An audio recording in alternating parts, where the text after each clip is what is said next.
Ryan Reynolds here from Mint Mobile. I'm proud to offer premium wireless for just $15 a month. And I'm proud that we have thousands of 5-star reviews from customers like Dan D. in New York, who writes, "I am satisfied customer. How can this only be $15? He wrote it in all caps. I needed you to feel it, like he feels it. I hope I did that justice, Dan. And I hope that you try Mint too at mintmobile.com/switch. Upfront payment of $45 for 3 months required. New subscribers only. Renew for 12 months to lock in savings. Additional taxes, fees, and restrictions apply. See mintmobile.com. Acast powers the world's best podcasts. Here's a show that we recommend. Do you love to read or listen to books? Is your nightstand overflowing with books you just don't have time to read? Listen to my podcast, Moms Don't Have Time to Read Books with Zibby. I'm an author, publisher, podcaster, bookstore owner. My own novel, Blank, is out March 1st. And if you love books, you're in the right place. In fact, we call it the Zibbyverse, or rather, the LA Times calls it the Zibbyverse. Check us out, Moms Don't Have Time to Read Books with Zibby. Acast helps creators launch, grow, and monetize their podcasts everywhere. Acast.com.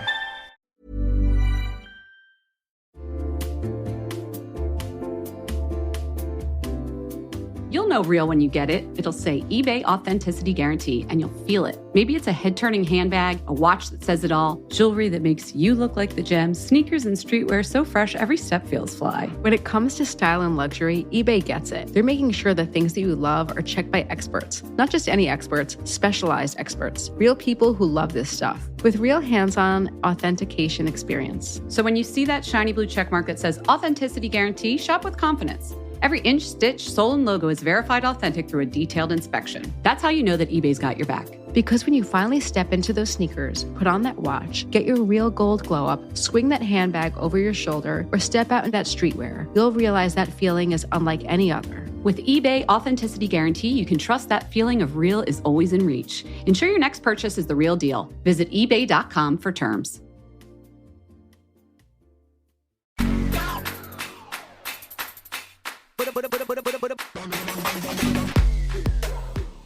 Hey everyone, hi, it's Jen.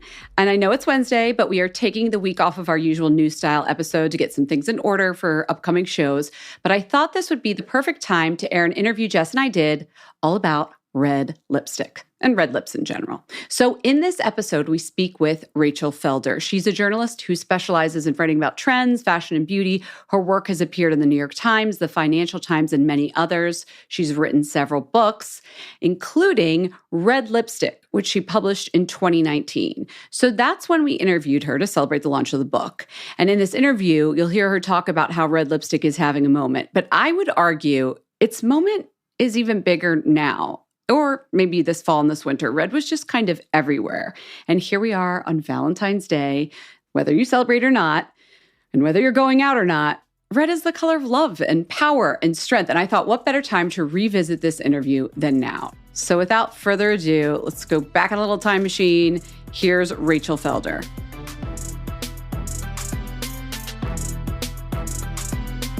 Welcome, Rachel. Welcome, Rachel. Thank you so much. I'm so happy to be here. I listen to this podcast, so it makes me super happy to be here. Oh, that's so is great. Good. Okay, so who do you think you are writing about red lipstick? Why are you the expert on red lipstick? No, let's say it differently. How could anyone else on the planet be the author of the Red Lipstick book? This is my book.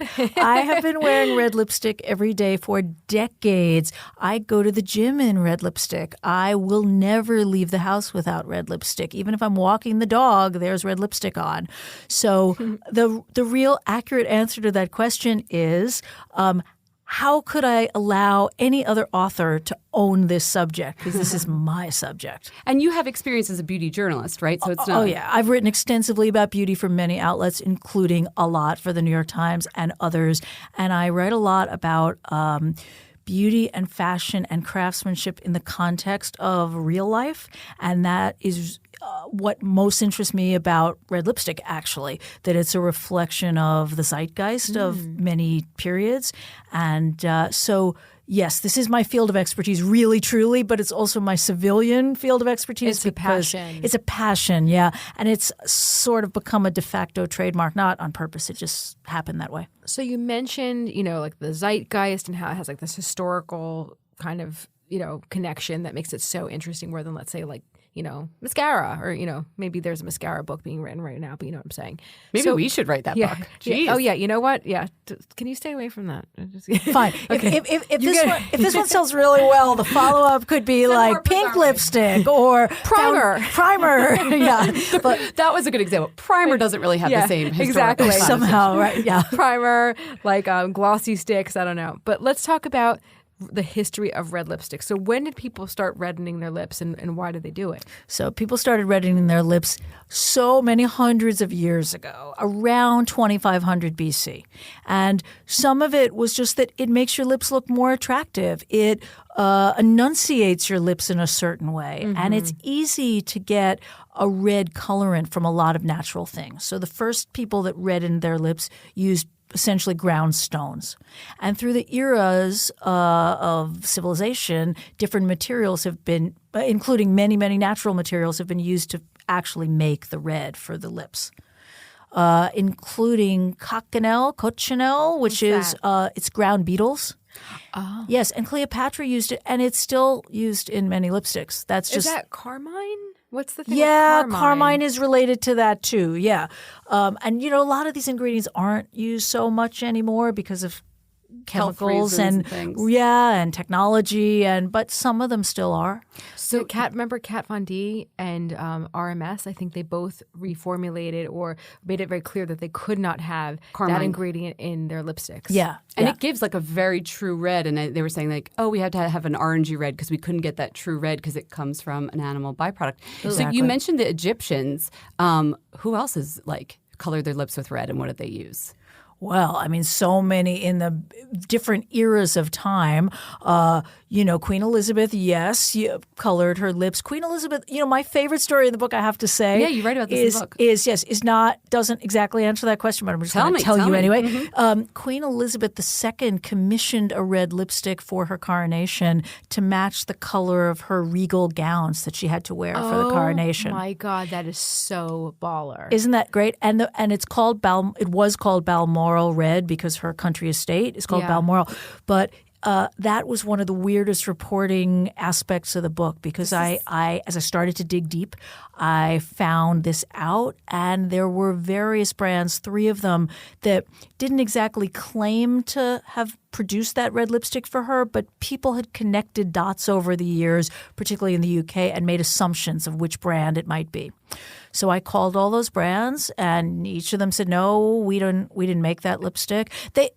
They more correctly couldn't confirm that they made the lipstick. Isn't that how it is with the royalty? I feel like so much of it is like evasive. Like Creed used to do fragrances for them, but could never say it made fragrances for the Exactly. So I called Buckingham Palace. No, you didn't. I swear to God I did, and I tried to get them to confirm. And they thought I was just insane. And I was trying all these ways. They're like, you don't want to know what Meghan Markle wore today? Exactly. You're like, no, I'm going to go back a couple. Exactly. So, no, they would not confirm it either. So I know it's true that it was made, but I couldn't confirm the brand name. I feel like Charlotte Tilbury should definitely reissue Balmoral Red. Thinking the same thing. Wow. It'd be good, right? Because she has like a queen lipstick, but it's not, it's called the Queen, but it's not. I feel like it would be like a peachy pinky probably. It's like a plummy color. And it's on brand for her because it's British and we were just talking about colorants that have been used in history, and the weirder one that I noticed in your book was blood was mixed in with some colorants. Well, blood has been mixed in. I mean, there's been certain eras that people have mixed beet juice in. Look, there's a lot of red things. Yeah. And our modern knowledge of what might get spoiled or go bad was different hundreds of years ago. So yes, blood was one of the many things people have used throughout history. So when we think about like lipstick today, when did that come about? Like the lipstick that you picture? Well, literal lipstick as opposed to lip coloring has only been in existence since the late 1800s. And the brand that actually made the first commercially available lipstick, literally lipstick, was Guerlain in 1884. Oh. And before that, what we would call lipstick really wasn't in a stick. It was in Like a pot. yeah. Right. And the fact that there was a portable lipstick was a huge development in all this, because prior to that time, you had to put on your lip coloring sitting at a dressing table in your boudoir. So this really changed everything. So this was for like the girl on the go. This is kind of a more, like you said, like a sociological moment here. Yes. What were people doing that they needed a red lipstick on the run? Well, you always need a red lipstick on the run. Working in the factories, suffragettes, Victorian times. I don't know. Well, I mean, you eat a vinaigrette dressing, you go out to dinner, you need a red lipstick with you. But yeah, so basically that was the first one, but that came wrapped in sort of silk wrap. And the first push-up, the first lipstick tube was initially in a push-up, and that was, I believe, 1912. I'm checking my little notes here. 1905, sorry.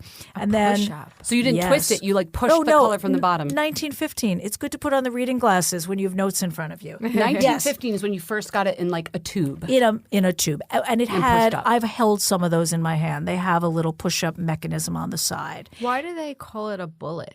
Because the lipstick that we know today, that was invented in 1922. And that's the bullet shape we all know. And they call it a bullet because literally the inspiration for the shape was bullets from World War I. Oh, how interesting. And who did the first bullet? That is a man named James Bruce Mason Jr. He invented You don't know it. James Bruce Mason Jr.? He was an inventor, but then brands just started to use it. That's so funny. He really should have protected that trademark, I think. He would have done much better. Yes. So you talk about, through your book, iconic moments in red lipstick. What are some that have stood out to you while you were doing your reporting, like women and or moments when red lipstick really took center stage? Right. Well, you mentioned the suffragettes, and that's a major moment. Oh, And really? Okay. Yeah. So the suffragettes, who were the women that were fighting for the right to vote, for women's right to vote in America, but also the UK and also France, for example, they wore red lipstick. That was their armor. That was their virtual uniform. They dressed in white and they wore the red lipstick, because the magical thing about red lipstick versus lipstick is it's powerful, but it's feminine. It's not just we are strong, it's we are strong and proud to be female. That's, to me, why it's so wonderful that people like AOC wear it, because it still means all that. And I would... Is this weird? I just got chills. I like this. It's powerful. Red lipstick is... I don't know. I was like, yes, preach. Red lipstick is a tool of empowerment that is comparatively affordable, that looks good on everybody, and is easy to pull off. I know some people think it's not easy to pull off, but trust me, it's we have easy to pull questions off. about We'll- that. We'll get there. But I would argue that many of the other accessories women use to feel and look powerful and to communicate power and to feel empowered are adaptations of menswear. Yeah, like shoulder pads or something. Bingo, exactly. Yeah. Shoulder pads, blazer, quote-unquote business suit. They're all modifications of men's pieces. Red lipstick is the feminist tool. I think even heels used to be, men wore heels back in the day, right? Correct, like Yeah. in the 1700s. Wow. Yep. Can we just go back a little bit? I was really interested in something that you wrote about the lipstick wars. What is that? Yes. Well, it's a perfect segue from women's empowerment, because one thing that cosmetics afforded women over the last 100 years was a way to have a really successful career in an era when most successful business owners were male. And there's this beautiful tradition of women entrepreneurs that created lipstick and makeup brands and had vast success. And two of them very famously hated each other a lot. And that was Helena Rubinstein and Elizabeth Arden. And they were contemporaries. And their businesses had a lot of similar offerings. And they hated each other. And so they used to do these things to piss off the other one, like opening salons within a couple blocks of one another, for example. Wow. Yeah. And it was messy, but kind of deliciously messy. Now, what decade are we talking about here? They started around 1910, 1912, 1915 kind of vein, and they were going for decades, really. And then there were other female entrepreneurs. I mean, one of the cool things about a book is that you get to bring you get to mention these important people that maybe wouldn't be so well known otherwise. Like when people talk about that lipstick wars moment, they often talk about Charles Revson and Revlon because he was the male contemporary and the male competition. But in about the same era of the peak of the lipstick wars, 40s, 50s, there was an incredible woman named Hazel Bishop. And she was a graduate of Barnard College, and she was a chemistry major. And she had planned to become a doctor, and it was the Depression, and she and her family couldn't afford medical school. So she started tinkering in the kitchen, and she came up with a lipstick formula that was unique. And she was a major entrepreneur of the era.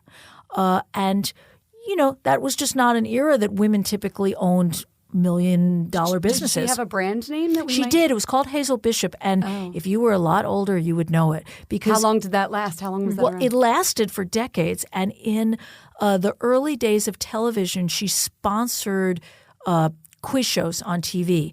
And the brand became so successful that Charles Revson from Revlon felt threatened and started to buy advertising on quiz shows and bought her out and basically drove her out of business. We got Helena, we got Elizabeth, we Yeah. got Charles, Where does Hazel. Estee Lauder fit into this? She was a little later. She absolutely is Like an 50s. example of, right, she started a little later. And then, although it's not lipstick, one of the women that I just think is incredible in this field is Madame C.J. Walker. You guys know who she is. Yeah. Absolutely. Right. Do So you want to just give a quick explainer for our yes, listeners? the brilliant goddess, Madame C.J. Walker. In the 1800s, she was African-American, and she had a really tough time in that era because she was female and she was a woman of color. And she saw that none of the beauty brands were paying any attention to the needs of African-American skin and hair, which had, needs. It's different. Yeah, It's different, right. Different hair needs. Right, yeah. right. And so she created products aimed at that market, and she became a millionaire, which in that era was, like being a billionaire today. Such an important figure in beauty, and like we see the same thing happening right now. Right. Her brand's still around. I mean, Yeah. she's not, but the Right. name Yeah. persists. That's right. I think she's just an important person in the History of financial beauty, business history of the world. It's just amazing. Do you think any of so as you're reading about the lipstick wars, which obviously involved a lot of players, it sounds like, do you think any of that sort of persists today with the way that we aggressive marketing tactics in the beauty industry? Has there been anything that has stayed on? I don't know, when you look at how things are marketed to women today, do you see any influence from back then?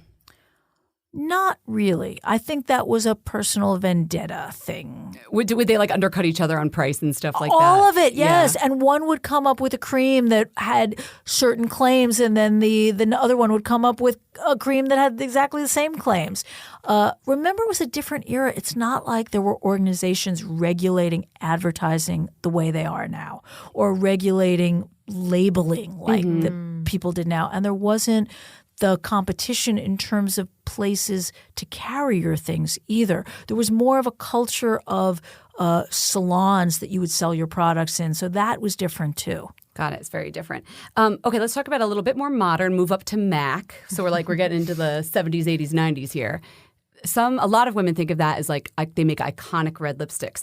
And I learned something from your book about Russian red. Okay, wait, can I just interrupt? That Yes. makes me so incredibly happy because my goal was to create a red lipstick book that I learned things from and that didn't speak down to even me. we beauty editors didn't know about. And that makes me so happy. And I mean, I did do super duper extensive research, but you hope that some of the people that would read this book and appreciate it are your listeners who come in knowing a lot about beauty and still would learn things. So that makes me super happy. Oh, good. Yeah. Okay, so tell me about MAC's famous red lipsticks. Right. So there was this moment in the late 80s that very highly pigmented matte red lipstick had a serious moment.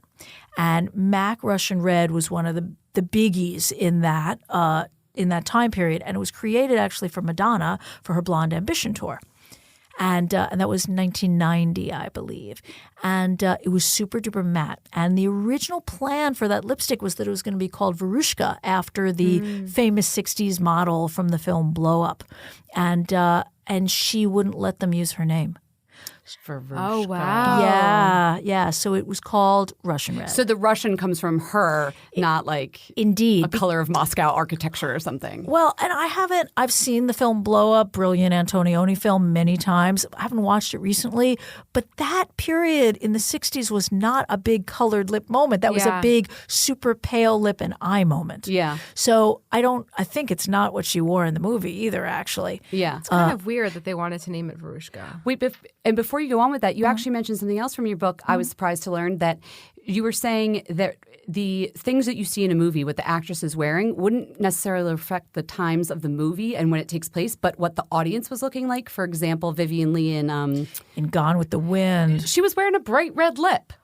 She Right. wasn't going to be wearing a bright red lip if it was the middle of the Civil War, right? Yeah. Exactly. But I guess it was then the 40s or 50s when the movie came out, so that's why. This is exactly right. It was actually the late 30s, but that is Okay, thank you. exactly right. I was like, no way. Of course you want to see yourself on film, so they made it like Correct. trendy. Correct. And remember that in that era, lipstick was red lipstick.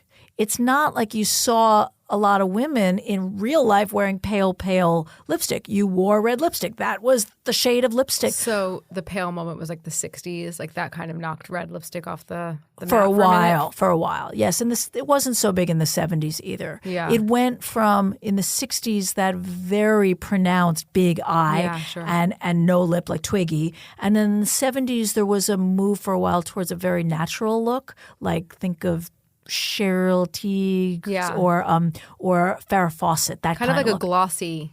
Exactly glossy right. moment. Yeah. Exactly. But to go back to MAC, they created this beautiful, very matte, highly pigmented blue red, Russian red, and when they decided that to switch things up a little bit, when that super matte moment passed, as inevitably happens, they reconfigured their red lipsticks, and what became Russian red had a creamier texture and was just about the same color. And then the old Russian red is what's Ruby Woo now. Did you know that? I didn't realize that. I remember the Russian red like as a SKU. Mm-hmm. Yeah, it's still around. Yeah. It's more still around. I sandy. didn't know, but I didn't know that that's the same thing as Ruby Woo. Ruby Woo is the old Russian red. Ruby Woo is the old Russian red. And if you put them side by side or you wear them side by side, Russian red, the finish is different, and I find it a little darker. I think they may have slightly tweaked the colors, but Because Ruby Woo, I feel like, is a little bit brighter than how. Because I think of Russian red, I think of like Madonna when she was trying to dress like Marlene Dietrich. Right. She was a little wearing darker, that yeah. Russian red. It feels a little bit darker. But I'm not a scientist here. well, the other thing is, your base lip color affects it. Yeah. People look at an ad and they see a lipstick in a tube and they think it's going to look like that on them. Yeah. And the three of us could wear the same red lipstick and look very different. Sure. And then also people have these things they do, like they put foundation under the lipstick, which I strongly don't advise. and so the payoff is different. Yeah. Or if you line your lips all the way with liner underneath, then that's going to be different.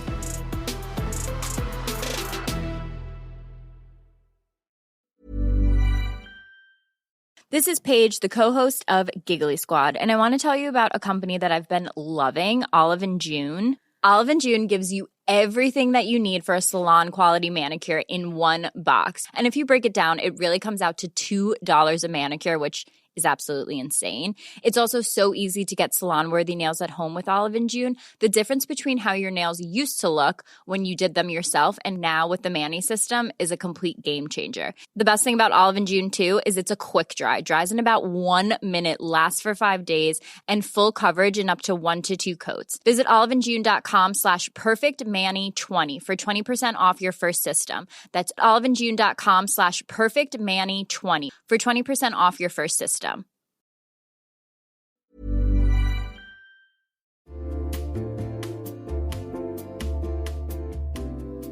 Hey everyone, it takes a lot for me to stick with a new habit, but you know what will entice me? Results. And thanks to Vegamore, sticking to my hair routine has never been easier. Vegamore products are 100% cruelty-free, you know we love that, and they're never formulated with potentially harmful chemicals. When it comes to seeing results, the key is obviously consistency. Jess and I have made Vegamore part of our daily routine since this past summer, and we're thrilled with the results.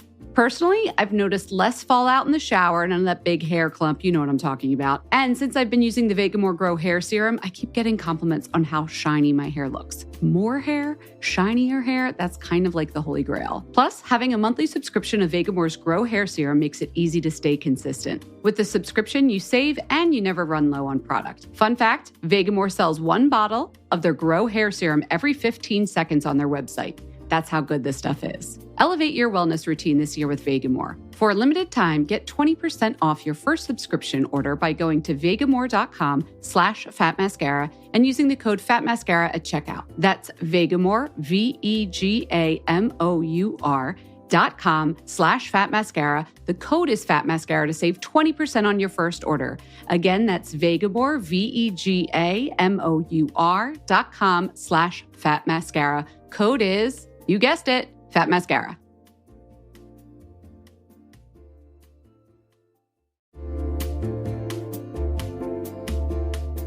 I don't know if you heard, it's February. It's the month of the love, you know, Valentine's Day. I'm not about romantic partners. I'm not going to be about galentines. There is no love, everyone, more important than the love between a woman and her bra. Jen, you know it. It's really true. I know I'm right about this. When you find a good bra, and I'm going to tell you what that bra is. It's Honey Love. You knew it's going to be Honey Love. When you find that Honey Love relationship with the right bra for you, maybe it's the V bra from Honey Love. Maybe it's the crossover bra from Honey Love. You don't want to take it off. Nothing comes between you and your Honey Love. I wear my Honey Love crossover bra almost every single day. I'm just being real with you, okay? It doesn't bulge in the back. It has nice smoothing fabric. It even has a little mesh, which makes me feel a little sexy. I'm just being honest, okay? And it gives me separation. It doesn't create that dreaded uniboob effect that you get with a lot of bras that are supportive. And Honey Love, they have more than just bras. They have shapewear, they have tanks, they have leggings that give you nice everyday support. Honey Love has it all. Treat yourself to the best bras on the market and save 20% off at honeylove.com/mascara. Use our exclusive link, honeylove.com/mascara, to get 20% off. After you purchase, they're going to ask you where you heard about them. Please support our show and tell them we sent you. Again, that's honeylove.com/mascara. Treat yourself to Honey Love because you deserve it.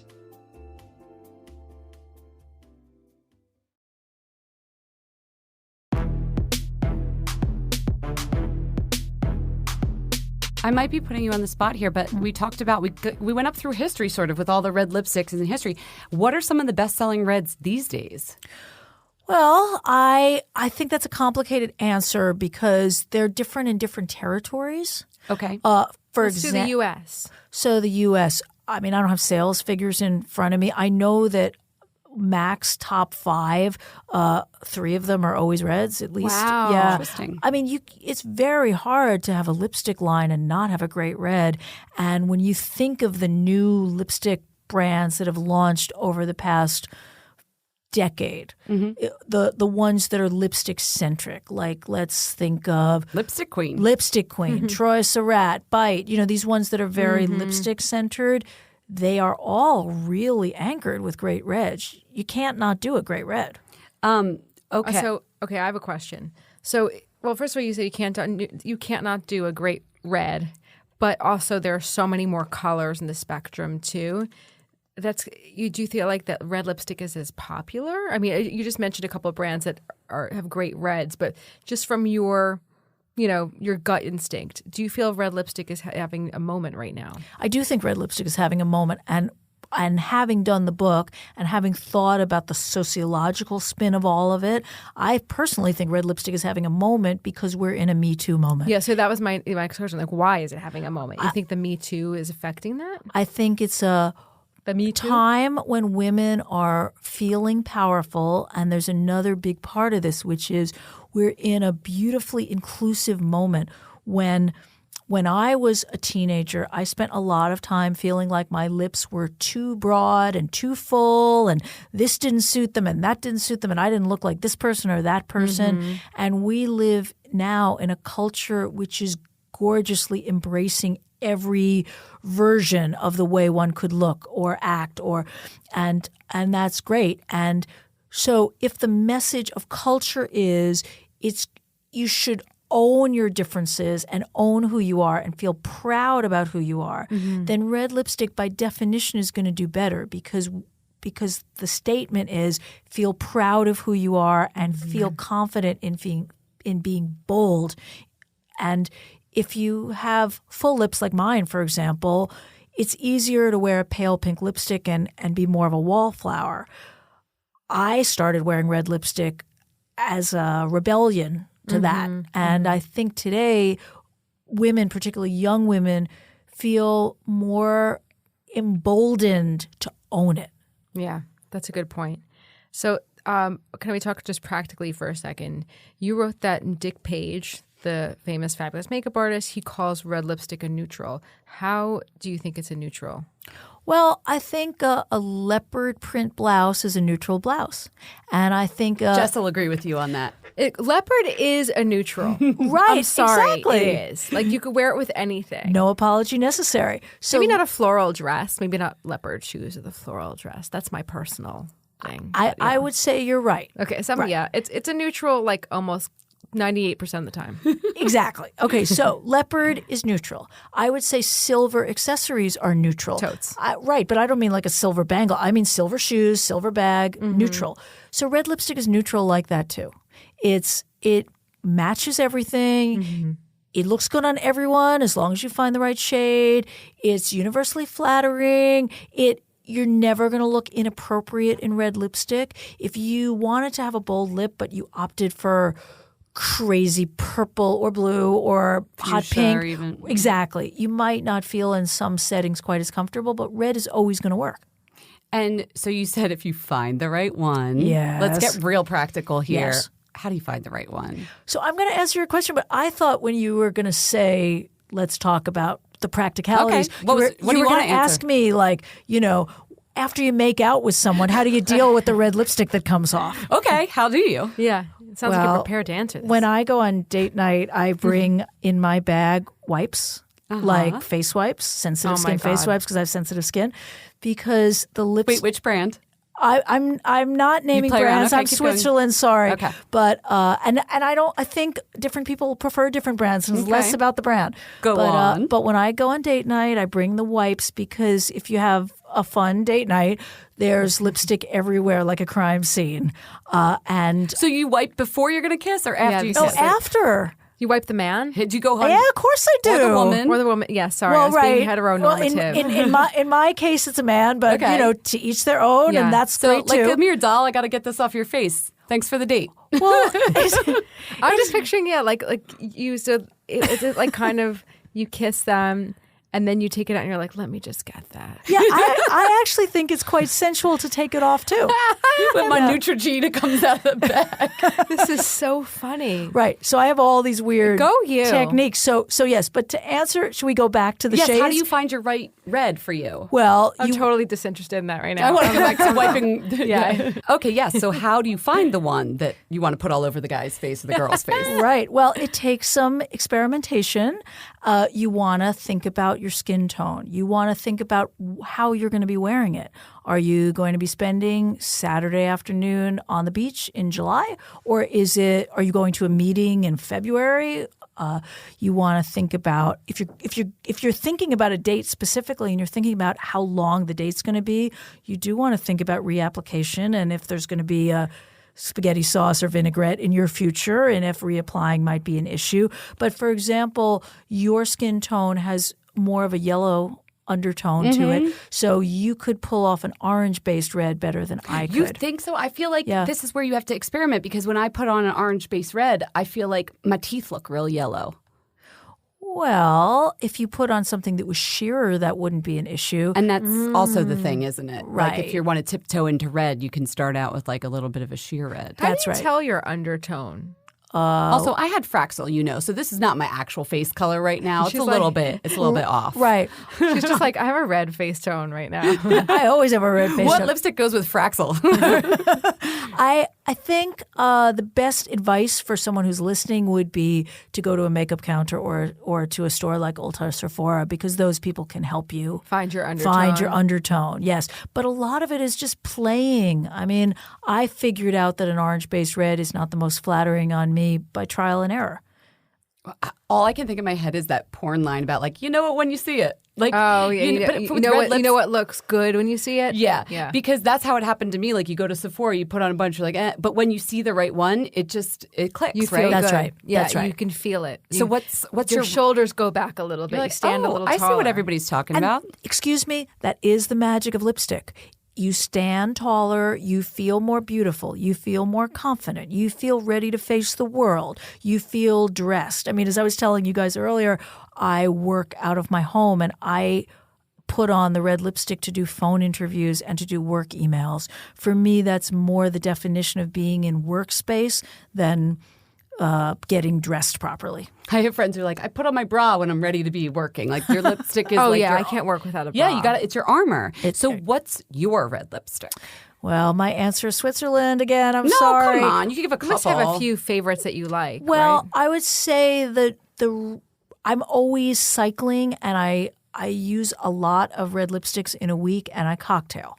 So the truly accurate answer is I tend to wear blue reds. They suit me better than others. Mm-hmm. Although sometimes in the summertime I'll veer a little more orangey just because it feels appropriate. Sometimes in the winter I'll veer a little bit more burgundy-ish. Mm-hmm. But blue red is always the most flattering on me if I had to choose one. She's not giving us any names. I'm not going to give you any names. Is this because you like write for the Times and the Financial Times and whatever, and you try and be very neutral in your I write for outlets for which I like to be neutral, and because I write about beauty overall, I just feel more comfortable being neutral. Oh. Yeah. Can I ask Jess what her red is? Yes, but I'm not going to agree or... Of course not. No, but now I want to know, do you wear red ever? I don't wear red that much. When I do wear red, it's definitely like I wear it in like the most classic sense, like a date night or, a big event. Because for me, it's a signal that like, oh, we're doing this. Like something is special right now. I don't wear, a lot of like fancy earrings or like big earrings or anything like that. So if I want my face to like just look a bit more formal, it's a red lip and like get my hair done. That says like we're leveling up. I don't feel comfortable wearing red lipstick every day. Like remember when we had Lucia Pica from Chanel on? Remember she was like kind of pushing me into a red lip? Oh, yeah. I don't mind it, but for me, it's a lot of, again, being practical and boring here, it's a lot of maintenance. And some days I don't want people, well, most days I don't want people to like look at me. Is that terrible? It's not that I'm like hiding. I just like don't want, it makes me feel conspicuous. I think some people feel that way, and I think some people do put red lipstick in that special place of special occasions. Yeah. And many people remember their moms treating red lipstick like that too. My mom never wore red lipstick. Maybe that's it. Maybe it's like, I don't know. I wore it in high school. And then now like as an adult, I'm just like, like, let me get by. Well, maybe you'll be inspired by this Maybe. podcast. I hope I inspire people to love red lipstick. You do. And so tell me, the whole process of writing the book, before we let you go, like what was your favorite part? Like what was the coolest thing you learned or just the most fun part of this project? You're not going to share your red lipstick? Oh, I feel like everybody knows it. I talk about it all the time. Which one? It's Chanel and it's Experimente. It's Rouge Allure ink. Okay. And actually, Lucia Pica told me she worked on that color. It has like a little bit of a brown, bluish undertone. I don't know. It stays on forever. I'm probably going to wear it to my wedding. Oh, nice. That's I'm exciting. wearing a red lip to a wedding. That's like ballsy, I wore a red isn't lip it? to my wedding. I What'd you wore tell red us? shoes to my wedding. Oh, nice. And to my second wedding, when I find wonderful husband number 2, I'm going to wear red lipstick again. Excellent. Yeah. Okay, so what was the best part of this whole project for you? Well, probably the best part was the time I spent in the archives of certain brands and got to speak to the archivists of certain heritage brands. That was really magical for me. And some of the stories that I learned were so incredible. Like there's a story in the book about World War II, and at the very end of World War II, when there was a specific at the very end of World War II, one of the concentration camps in Germany was liberated, like they all were, and the British Red Cross, when they came in, as the camp was when the British Red Cross came in, when the camp was liberated, they brought in cartons of red lipstick, so that the women that had this horrendous, unbelievable, torturous experience could have at least something to start with to inch them back to normal. Like to feel human again. To feel human again. Bingo. Oh, that's beautiful. Yeah. So there were these stories that were so incredibly moving and underlined my original theory that red lipstick is a big, deep cultural thing as opposed to just a type of makeup. Are there any cultures that don't like it? Well, over the centuries and civilizations, there have been cultures that don't but I mean, like it. right now. Well, none that I would want to spend any time with. She's banned from this country because of her lipstick preferences. Right, yeah. That's great. Well, thank you so much for sharing just a little bit of what is in the book with us. Obviously, you guys can see for yourself when you pick it up on It's a treasure your trove. local bookseller, right? It's my pleasure. And yes, local bookseller. There's also a Kindle edition. Okay. And Oh, wow. I have both. And the Kindle edition is actually pretty fabulous. It's a very visual book. There's lots of great posters and like archive pictures in it. Thank you. Yes, very visual book. But also, if you have the Kindle edition, there is a section that gives tips about undertones and the red that might be right for you. And if you have it on your Kindle, you can walk into the store beauty store and refer to it. Oh, cool. That's Useful, awesome. too. Congratulations. This is such Yeah. a cool book. Thank you so and much. It's very informative. We hope you enjoyed the show. It's your reviews and feedback that help us make the podcast even better. Head over to iTunes to rate and review us or email your thoughts to info@fatmascara.com. We also want to answer your beauty questions and hear what products you love. To share a Raise the Wand product review or to ask a beauty question, email us at info@fatmascara. If you send it as a voice memo file, we can even share your voice on the podcast.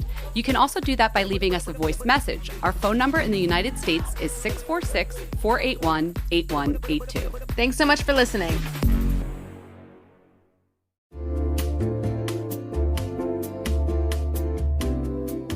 Jess, let's talk about ritual supplements, shall we? How many experts have we had on this podcast talk about skin? They all say the same thing, and that is you can't just be putting products on your face. Good skin comes from the inside out, and that really makes sense to me. And now Ritual's new Hyacera can provide you daily wrinkle support from within. It's a supplement that helps minimize wrinkles and hydrate skin from the inside out. Don't you love that? I love that. And you know what? I don't like to take a lot of pills. I really don't. But Hyacera made the cut, man. It's part of my morning routine. I take one every single morning. And I've actually noticed my skin has a little extra bounce. I've noticed that about you too. You want to know why? Of course, there's science behind it. There's a clinical study done by an independent research lab that shows Ceretique, which is one of the ingredients in Ritual's Hyacera supplement, proves to help reduce wrinkles and fine lines in 90 days. And another ingredient in the supplement, Hyabest, significantly improves skin luster and suppleness compared with the baseline after daily use. Plus, Ritual multivitamins are vegan, non-GMO, gluten-free, allergen-free. The company is a certified B Corp. What else do you need? Reduce wrinkles without compromising. Hyacera from Ritual is a skin supplement you can actually trust. Get 20% off your first month for a limited time at ritual.com/mascara. Start Ritual or add Hyacera to your subscription today. That's ritual.com/mascara for 20% off.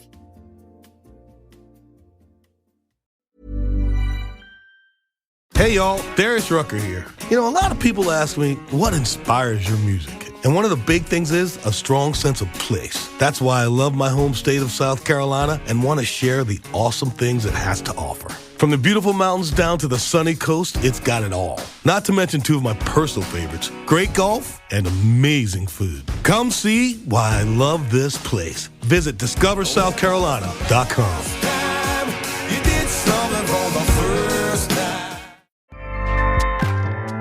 Acast powers the world's best podcasts. Here's a show that we recommend. Do you love to read or listen to books? Is your nightstand overflowing with books you just don't have time to read? Listen to my podcast, Moms Don't Have Time to Read Books with Zibby. I'm an author, publisher, podcaster, bookstore owner. My own novel, Blank, is out March 1st. And if you love books, you're in the right place. In fact, we call it the Zibbyverse, or rather, the LA Times calls it the Zibbyverse. Check us out, Moms Don't Have Time to Read Books with Zibby. Acast helps creators launch, grow, and monetize their podcasts everywhere. Acast.com.